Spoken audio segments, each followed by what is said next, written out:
When God knows your why, God can keep a secret. You can't. Because you might go tell everybody about your why. Amen, somebody.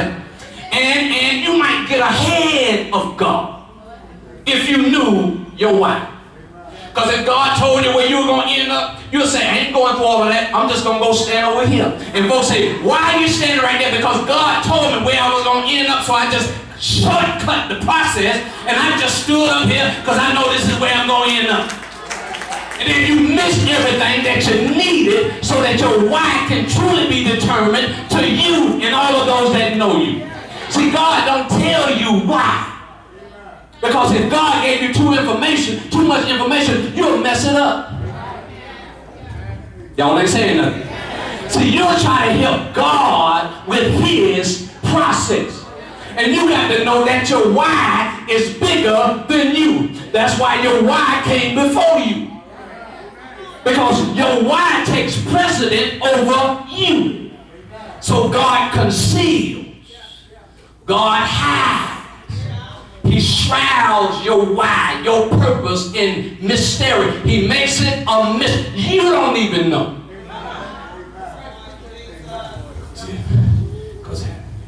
Because if you know, you might object with God. Well, God, you gave me this assignment. You gave me an assignment, God. Preach. Man, I don't want to preach.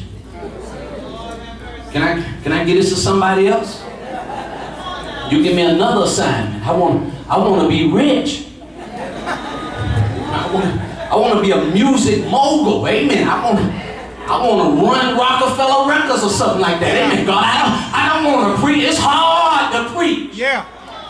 And everybody ain't going to listen to me when I preach. God, I don't want this. Can you give me an easier assignment?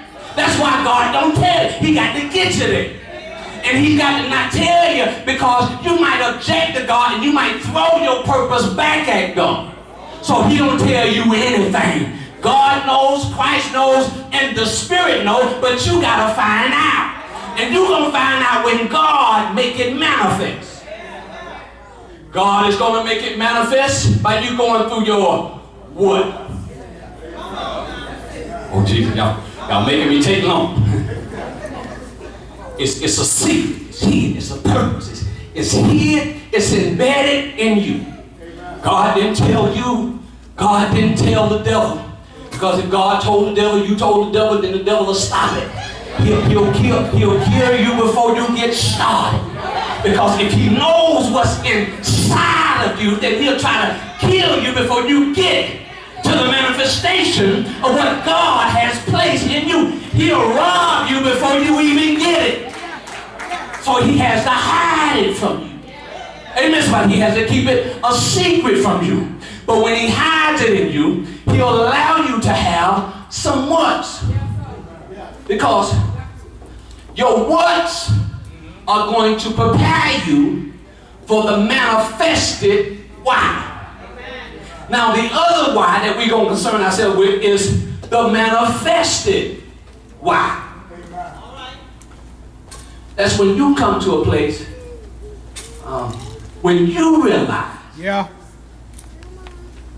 God, I had no idea what you were doing in my life, the struggles, the trials, the tribulations, the issues, the problems and the circumstances of my life that did not feel good to me. They were really preparing me, putting me in a position so that when I get to the other side of my why, then I'll be prepared for what you had in store for me from the foundation of the world. Because God, I wouldn't know how to handle my gift. I wouldn't know how to handle my purpose except I had some what's. Because your what's prepare you for the why. Amen, somebody. Over there in Genesis chapter 50, Joseph said to his brother, he says, now, as for you, what you did, you intended for evil. Y'all ain't saying that. Y'all ain't saying that. What you did, what you say, the way you act, the watch that I have been going through because of you. You didn't even know it either. Oh, it's getting deep now. See, because even when you thought you were in control, you weren't really. Because if you were in control, the evil that you did would have caused me my death. And I couldn't be right here, right now. Because your intentions were different than those of God. But Isaiah chapter number 55 and verse number 8, he says, my thoughts are higher than your thoughts. And my ways now are higher than your ways. And because God's thoughts and his ways are higher than our ways, we end up doing stuff and we don't even understand what the outcome is going to be. Oh, preacher. Oh, I'm preaching and y'all don't even know. He said, what you did to me, you intended for evil. But God took your evil. God took your bad. God took your negative. God took all of those, what's the good